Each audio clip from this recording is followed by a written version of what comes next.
So I am going to call to order the Planning Commission meeting for January 22nd, 2025. We will start with the Pledge of Allegiance. I pledge allegiance to the flag of the United States of America, to the republic for which it stands, one nation, under God, indivisible, with liberty and justice.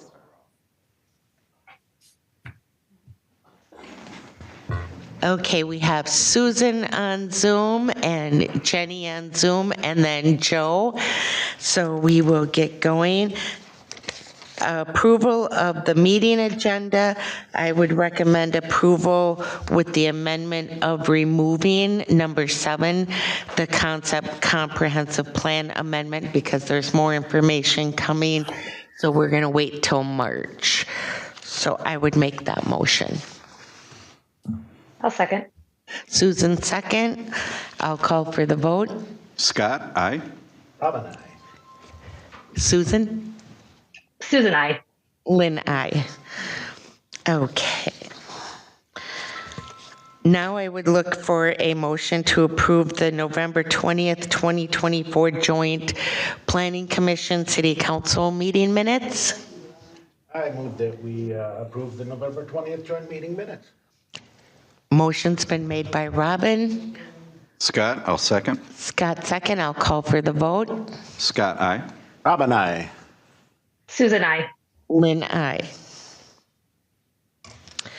Now we will move on to number 5, public open forum. Is there anybody that would like to address the Planning Commission?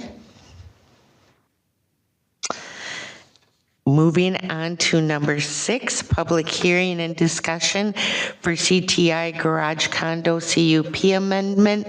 Eleanor, would you read the notice as published in the Forest Lake Times? Absolutely. Notice is hereby given that a public hearing will be held by the City of Columbus Planning Commission on Wednesday, January 15th, 2025 at 6 p.m. or as soon thereafter as parties may be heard. The hearing will be conducted in person and by interactive technology at the Columbus City Hall, located at 16319 Kettle River Boulevard, Columbus, Minnesota, to consider a request to amend the existing conditional use permit and add 2 additional buildings to the facility at 13305 Humber Street Northeast. Members of the public interested in attending in person, monitoring the meeting, or wanting more information should contact the city offices at 651-464-3120 or visit the city website at columbusmn.us. The hearing shall continue until all evidence and testimony has been heard. Thank you, Eleanor. And Joe is via Zoom. And for the record, did you receive a copy of the staff report developed by Eleanor Hahn dated January 10th, 2025?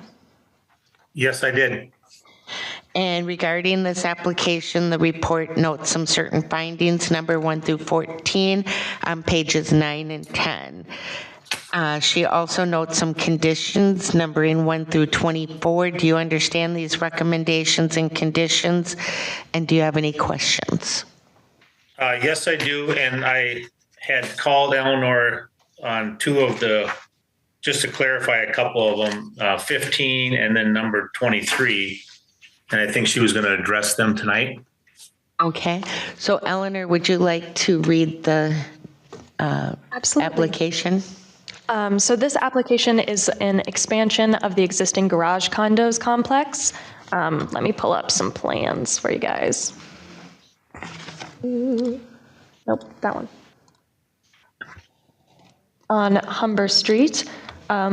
There's been quite a few expansions. As of now, we're moving on to these 2 buildings here and expanding it that way. The 2 questions that Mr. Basie addressed with me were on conditions number 15, which states that the CTI shall submit a copy of the proposed plat prior to the issuance of any building permit. So I'm going to explain how these plats work for these particular condos. They work a little bit differently than any of the other plats that we usually do here. These are community interest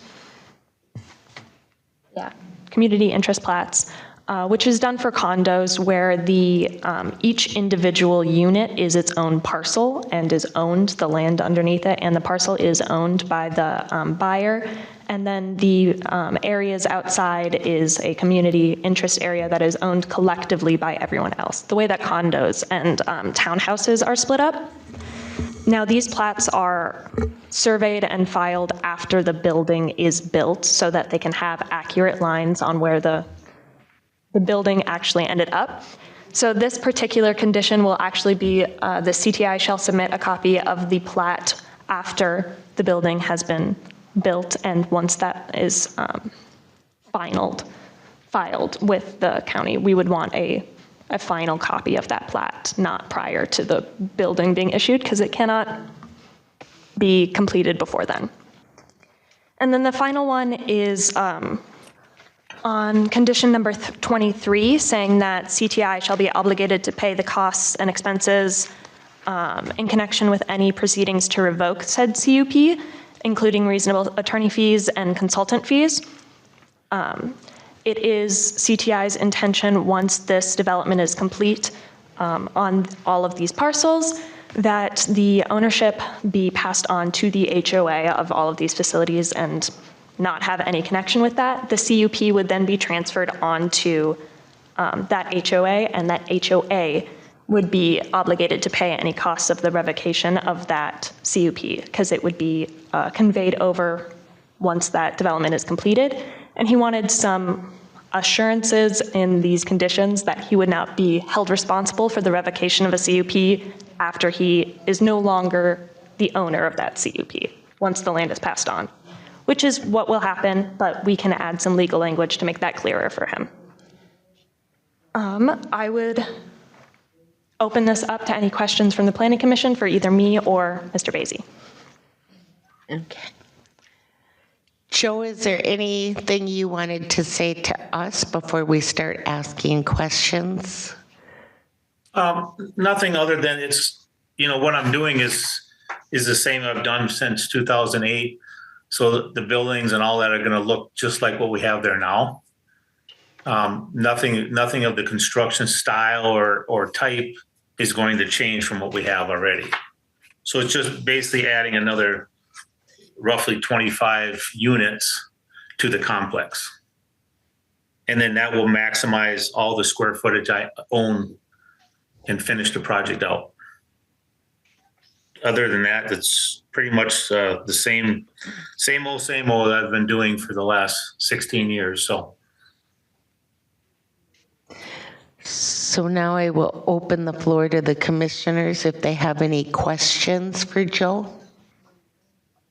I think it looks, I can't believe there's this big a demand for these things. So congratulations on finding a great business venture. That's all I can say is you can fill out all your land in all of these places. That's amazing.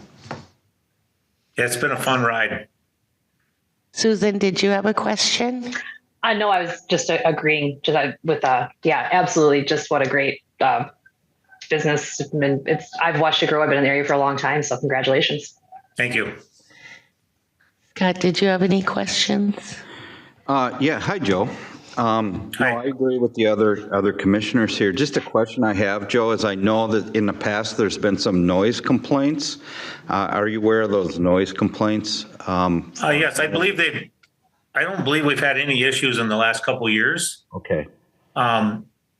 I have always talked to Elizabeth about that, and I know since she's left we haven't had any, but I believe it's been at least 2 years, if not 3, since we've had any complaints. Okay. Unless you guys have something that I don't know about. But yeah. we addressed those with the individual garage owner and the neighbor, and I believe it, and from what I understand, it all got settled. So. Okay. Yeah, I mean, obviously that's part of the conditional use permit, that you're maintaining the noise standards within levels. And so that's why I'm asking that question. The other thing too is I'm sure some of these are reported on 911 to the sheriff's department, which we don't necessarily have that data if they do get reported. But honestly, I'm happy that you're resolving those issues on your own and protecting that conditional use permit. That's fantastic. I'm on the board for the HOA, and we remind people all the time that, what you do inside your garage is your business for noise and such like that, but you can't leave the doors open and start firing your car wide open especially after hours, but even during the day too, it's somewhat restricted. So we just, we try to keep everybody responsible for that on their own, but we do a reminder once a year when we have our annual meeting. So. Okay, thank you. At this time, I would look and see if there's anybody in the public that would like to say something. And I don't believe there is. So I will close the public hearing. And is there any further discussion amongst Planning Commission? No, I'm good. No, ma'am. Okay. Then I will look for a motion. She's looking at you. You are looking for a motion. This is Scott. Whoever. I'll make the motion. Okay. So the motion would be to recommend approval to the city council for the comprehensive, or for the CTI garage condos CUP amendment. Right? Correct. Okay. This is Robin. I'll second that. It's been motioned and second. I'll call for a vote. Scott, aye. Robin, aye. Susan, I. And Lynn, aye. So, Joe, that will be presented at the City Council meeting next Wednesday, January 22nd at 6 p.m. And our recommendation is to approve it. Oh, well, thank you. You're welcome. Have a good night. Thanks, Joe. You as well. Thank you. Planning Commissioners report. I have nothing. Nope. Susan? I have nothing. I have nothing as well. City Administrator. Okay. Planning. I would like to state that our organizational meeting to elect the chair and vice chair of this committee will be happening in the first meeting of February. There might be some organizational changes coming up with the vacant city council seat. I believe that everyone got that email that is open to you guys to apply for that position by 8 a.m. on the 17th, if you'd like to be considered. After that position is filled, then we will have the organizational meeting for our committee. Perfect. Well, I will look for a motion to adjourn. This is Robin. I motion that we adjourn. Scott, I'll second. I'll call for the vote. Scott, aye. Robin, aye. Susan, I. Lynn, aye. Meeting adjourned at 6:15.